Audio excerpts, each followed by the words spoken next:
Halo teman-teman, kembali lagi bersama saya Anjas Aditya dari kelas 12 IPA 5. Di sini saya akan menjelaskan tentang pembelahan sel. Ya, yang pertama adalah pengertian pembelahan sel. Pada tahun 1858, Pak Rudolf Virchow, seorang dokter dari Jerman, menyatakan teori selnya, yaitu omnicellula e cellula, yang artinya bahwa setiap sel berasal dari sel lainnya.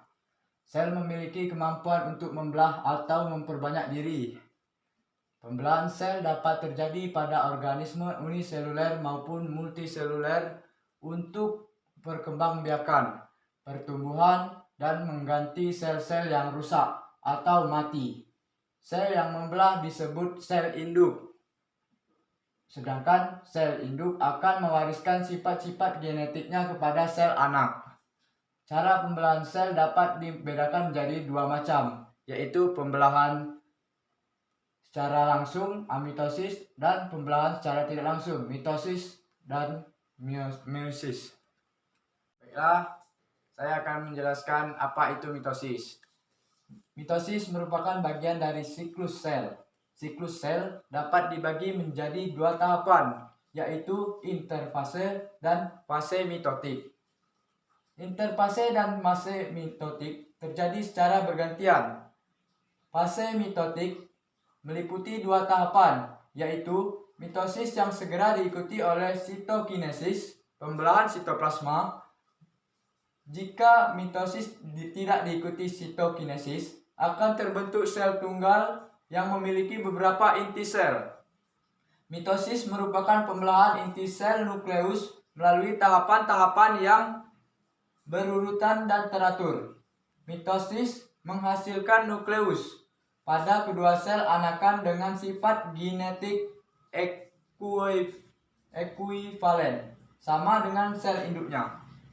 Satu sel induk dengan kromosom menghasilkan sel anakan yang memiliki kromosom bersifat diploid 2N juga.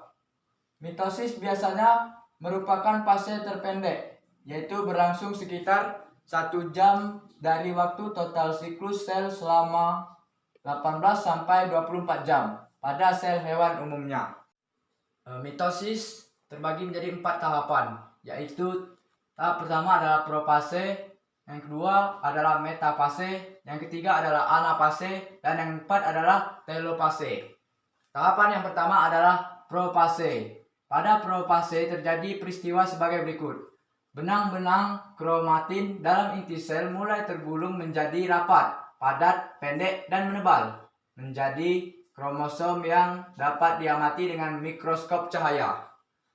Kromosom sudah tampak mengganda, berduplikasi, dan tersusun dari sepasang kromatid saudara kembar yang dihubungkan oleh sentromer. Anak inti nukleus menghilang sehingga tidak terjadi lagi transkripsi DNA yang membentuk RNA.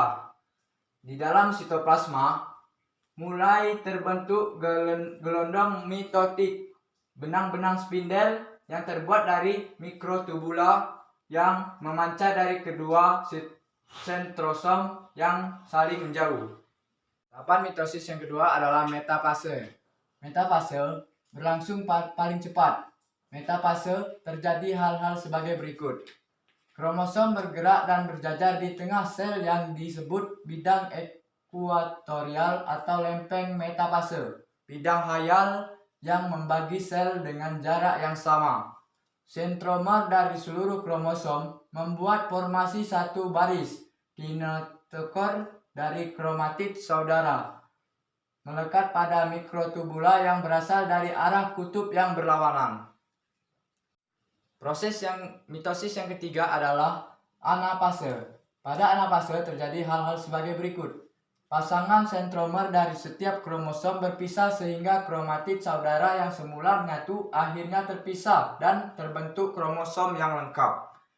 Masing-masing kromatid bergerak menuju ke arah kutub yang berlawanan pada saat mikrotubula kinetochore memendek. Bagian lengan kromatid bergerak di belakang sentromernya. karena sentromer tertarik lebih dulu oleh mikrotubula. Mikrotubula non-kinetokor terus memanjang sehingga kutub sel berpindah lebih jauh. Pada akhir anafase, kedua kutub sel memiliki koleksi kromosom yang ekuivalen dan lengkap. Tahapan mitosis yang keempat adalah telofase. Pada telofase terjadi hal-hal sebagai berikut. Mikrotubula non-kinetokor memanjang lagi sehingga sel semakin panjang. Terbentuk nukleus anak inti pada kedua kutub sel. Kromosom di kedua kutub mulai membuka kumparannya dan berubah kembali menjadi benang-benang kromatin yang longgar. Gelondong berdegenerasi, membran inti terbentuk kembali dari fragmen-fragmen membran inti, sel induk, dan bagian lain sistem endomembran. Tahap akhir telofase ini segera diikuti dengan sitokinesis, pembelahan sitoplasma. Jadi itulah 4 tahapan mitosis. Saya juga akan menjelaskan interfase. Interfase merupakan fase persiapan yang paling lama dari keseluruhan siklus sel, yaitu kira-kira 90% dari siklus sel. Interfase merupakan fase antara fase mitotik yang satu dengan fase mitotik berikutnya. Interfase bukanlah fase istirahat, tetapi fase ketika sel mengumpulkan energi untuk tumbuh, menyalin, replikasi DNA, menghasilkan protein, dan membentuk organel sel dalam sitoplasma. Interfase dibagi menjadi 3 subfase sebagai berikut. Fase yang pertama adalah fase G1 atau GAP1, growth 1, pertumbuhan primer, yaitu sel mengalami pertumbuhan sehingga tampak lebih besar. Fase ini berlangsung selama 6-12 jam. Fase S, fase sintesis. Terjadi sintesis DNA dan DNA mengalami replikasi. Fase ini berlangsung selama 6-8 jam. Fase G2 atau GAP2, growth 2, pertumbuhan sekunder. Terjadi pertumbuhan lagi dan terbentuklah organel-organel sel hingga persiapan sel membelah. Fase ini berlangsung selama 3-4 jam. Selanjutnya, saya akan menjelaskan sitokinesis. Pada fase sitokinesis, terjadi hal-hal sebagai berikut.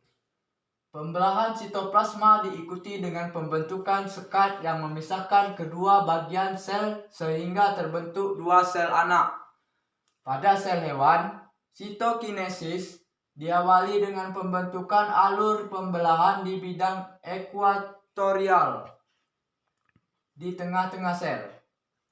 Pada sisi alur pembelahan sitoplasma, terdapat cincin kontraktil.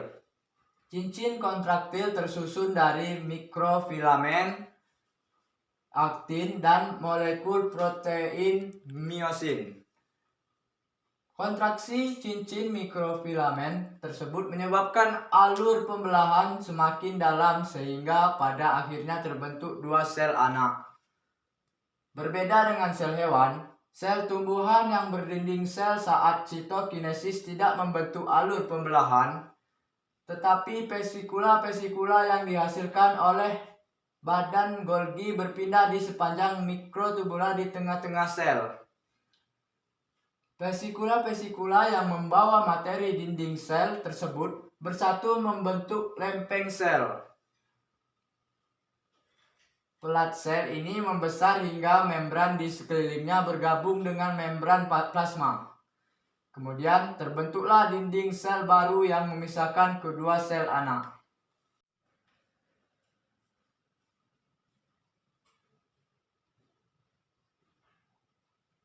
Sekian penjelasan pembelahan sel dari saya.